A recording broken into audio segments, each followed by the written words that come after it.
Hey there! In this video we are going to show you how to play Garum by the publisher Pythagoras Games. It can be played by 2 to 4 players in about 40 minutes by players with at least 8 years old.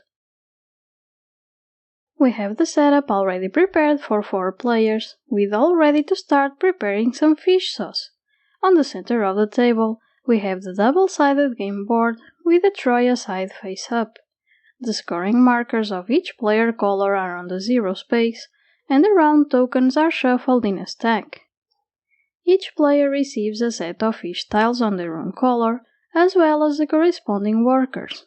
In addition, each player receives a scoring player aid, which is also double-sided, with the Troya side face up. Ultimately, the first player token is assigned.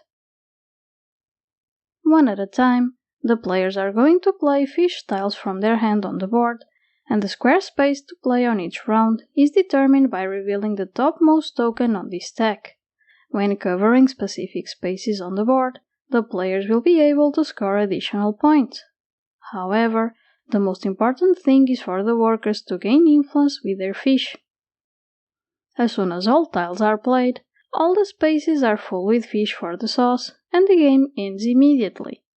After validating the influence of all workers, the player with the most influence is the winner.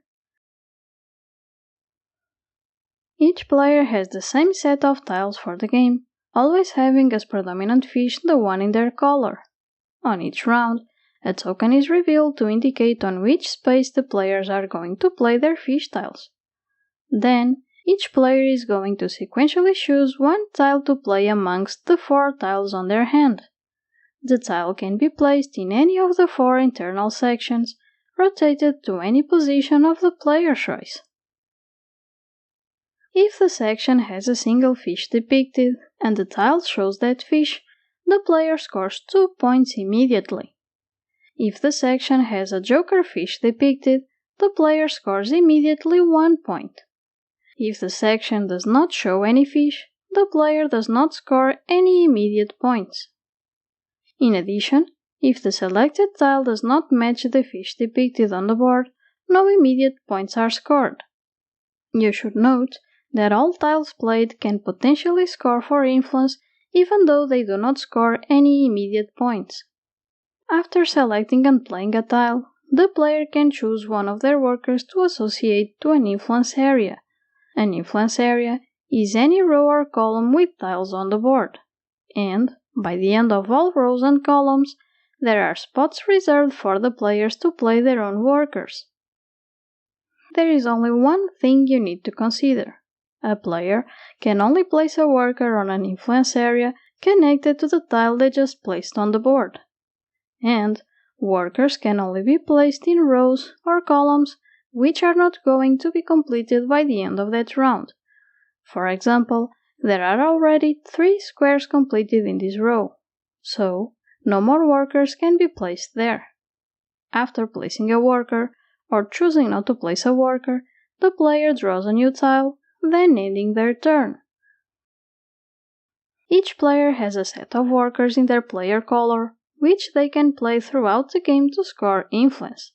As you may notice, there is only one single worker slightly bigger than the remaining. That bigger worker is considered the master, and the smaller ones are the apprentices.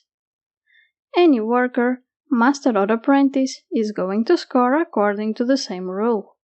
The more fish on their own color they can see in their row or column, the more points that worker scores. As you can see in the scoring player aid, the master scores double the apprentice. Workers cannot be moved afterwards, so the player has to choose between an apprentice or the master when placing a worker. As soon as all tiles are played, all the spaces are full with fish for the sauce and the game ends immediately. After validating the influence of all workers, the player with the most influence is the winner. In case of a tie, the player with the less apprentices on the board is the winner. Otherwise, the tied players share the victory. And that is all you need to know to be able to play Garum. A special thanks to Pythagoras Games for sponsoring this video with a copy of the game. If you'd like to see more content like this, let us know in the comments. Until then, stay connected and be safe. See you soon!